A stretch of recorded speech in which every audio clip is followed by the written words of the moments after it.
Hello, it's been a while since I've done a Drawing My D&D party because, well, it's been a while since I've been able to consistently play D&D. However, not super long ago, one of our D&D group members wanted to try his hand at running a one-shot, and one-shots are great opportunities to create characters that you may or may not want to take with you long-term, and also a great excuse to do some wacky character design, so I took this opportunity to embrace some gremlin behavior. Now, I have a couple of really much beloved characters that I circle back to on this channel from time to time, and because of who I am as a person, all of my D&D characters sort of gravitate towards a couple of different niches, one of those niches being a very agreeable cleric or support character. We have Inkashti, a Kalashtar cleric sorcerer multiclass, the main character in my D&D journal series. She's relatively stoic and serious with a very strong internal struggle of whether or not she likes her cleric abilities. She does her best to not let her empathy and heart override her desire to be a perfectly efficient weapon for the army she fights for, but she's struggling quite a bit to be heartless. Another one of the characters I've played in the past is Calliope Truskruvka, who is also a cleric because I love playing clerics. She is a strawberry cow flavored furbolg. Her last name is intentionally a play on words for the Polish translation of strawberry and cow. She is one of my more shy characters, but she is determined and loyal to a fault. Next on my scale of silly D&D characters is my paladin Fing, a very recent addition to this channel and immediately much beloved both on this channel and in his party. He's all about protecting goodness and light, but he's only 5. He's a pretty young kobold, so he doesn't exactly know the strict severity of what it means to be a paladin, but he's doing his best, and so far it's working pretty well for him. And the most silly of characters I've ever played is Io, who I've cosplayed before on this channel. She is a changeling. She's actually a homebrew support class called the Synergist, and she's just a good excuse to be silly and to say silly things, but she's still a nice,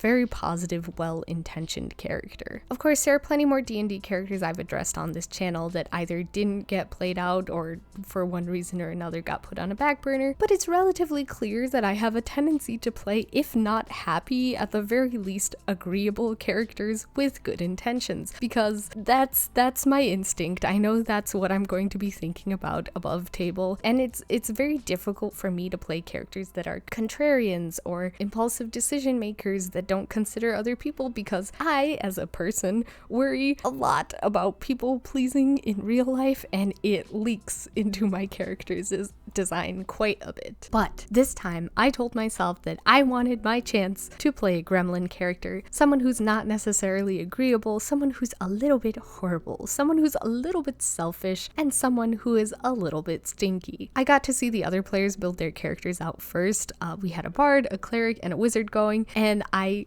should have picked maybe a more solid buff martial class, but I really wanted to play a blood hunter, particularly the mutant subclass. If you're unfamiliar with the blood hunter critical role homebrew content, it's a very Witcher character build. There's literally a section of the class description on the official D&D Beyond page that says a monster to fight monsters. Blood hunters pick a subclass, allowing them to join specific orders or groups of people, and for each order, much like The Witcher, there's some sort of ritual, trial, or initiation involved in gaining the knowledge regarding that subclass. All blood hunters use hemocraft, which is an exchange of blood and vitality for access to powers, which can range from lycanthropy to alchemy to a pact with a greater power. I chose the mutant subclass. The whole visual of a character downing potions in battle and transforming is very appealing to me. When drinking a formula, your character temporarily gains a buff to their base stats, which lasts until you take a long or short rest, or until you consciously will your body to flush out the toxins, which on that note, I am so sure that mutant blood hunters must have just the most disgusting livers in existence. Of course, because you are exchanging vitality for these boons, each potion you drink will have a negative side effect. For example, you might drink a potion of deftness, which gives you advantage on all your dexterity checks, however, disadvantage on all wisdom checks until you end the effects of the mutagen potion. Like I said earlier, if you're trying to build a Geralt of Rivia in D&D, there are a lot of really great ways to go about doing it, but the mutant subclass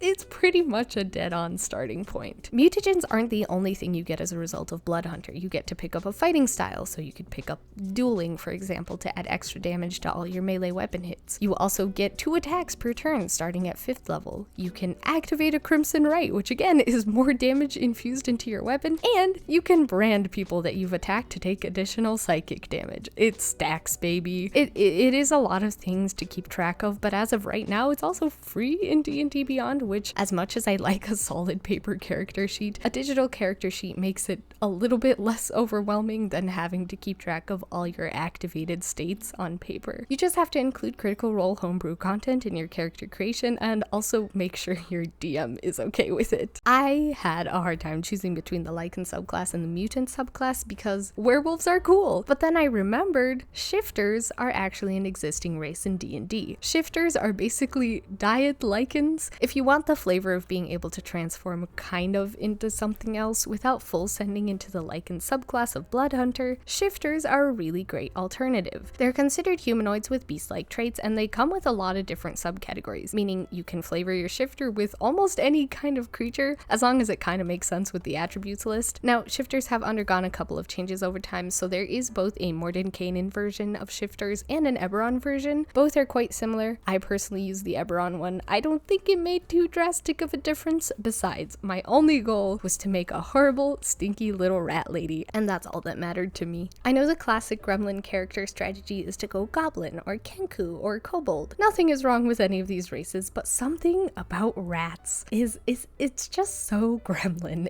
and so goober. Besides, we already had a Verdant Bard character, which is, you know, goblin adjacent. Also, because I knew I was going to draw this party, or at least my character at one point or another, and my brain was very fixated on rats, and thus my character Tonic was born. So let's actually talk about the characters in this lineup of Tonic and friends ?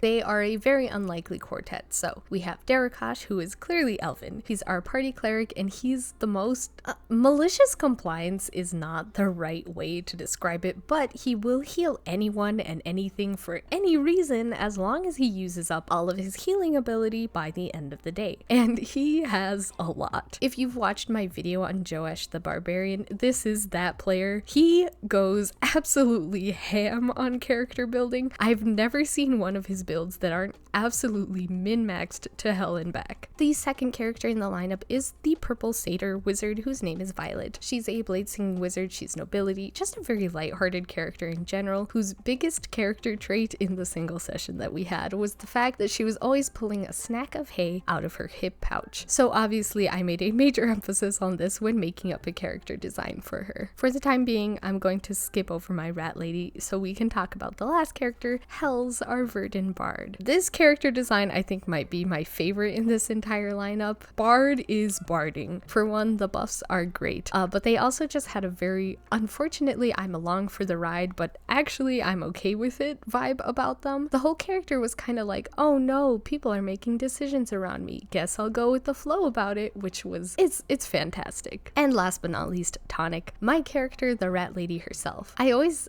threaten people with the idea that I'm going to make a menace of a character for their D&D campaigns that they can't do anything about. Like, for a very long time, I have been backpocketing an idea that is floating around the internet. It's a character that is absolutely crucial and incredibly powerful and only has serious conversations, but talks in a sort of uwu voice, like, the calamity is upon us. Nothing awaits us in our future except for death and destruction. I still haven't made that character to this day, but oh, she lurks. She's always watching, always in the back of my mind. But back to Tonic. Of course, we still need a sad backstory. So she grew up in the underbellies of society, ended up being an errand runner for an order of blood hunters. She grew very close to an alchemist who was her father figure, and eventually got involved in the testing and was initiated as a member at around 12 years old. If you've seen Arcane, yes, it's very Jinx or Powder adjacent. If you've read the webtoon Eliseed, she's very Uin, with the alchemist being a sort of Dr. Delane, but she's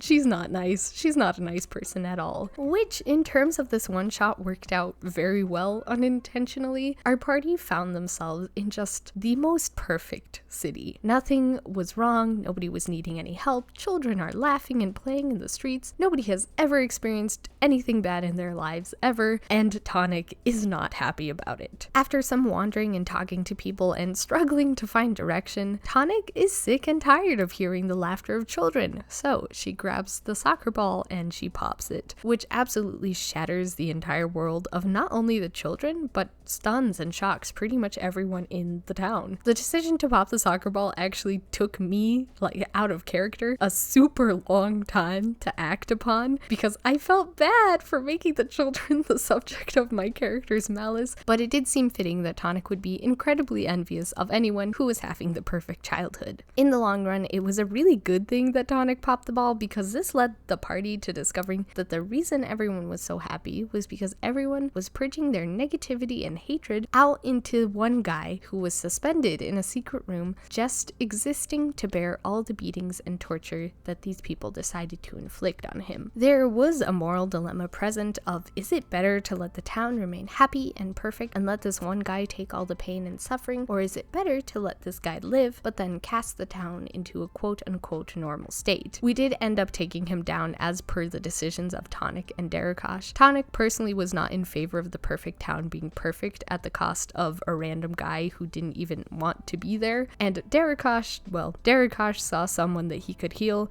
and if Derekash sees someone who needs healing, Derekash is going to heal. Of course, the guards come running, really powerful mayor of the city and his wife show up, and we fight. And oh boy, it is just the most grueling battle. I think Tonic got knocked unconscious twice, maybe 3 times, but the party did make it out, and by the power invested in our wizard Violet by some scrolls we found along the way, we teleported ourselves safely out of the city that we just left to fall to its own chaos, I guess. After the session was over, we did some just really quick maths and found out that our brand new DM had misjudged or miscalculated the difficulty rating of this encounter. In terms of XP, it was worth like 3 or 4 level ups or something. It was way beyond a deadly encounter, but it was so fun. It was such a good time. Sometimes you just want to fight like really difficult things, and a one shot is a really good opportunity to do that. But with that, I give you Tonic and Friends ?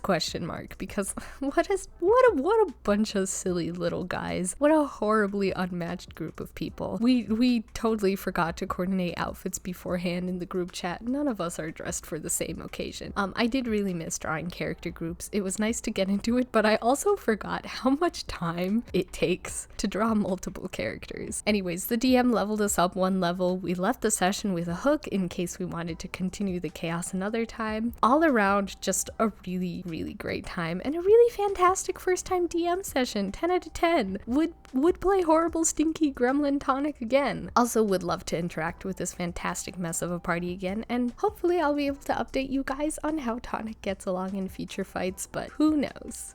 Not me.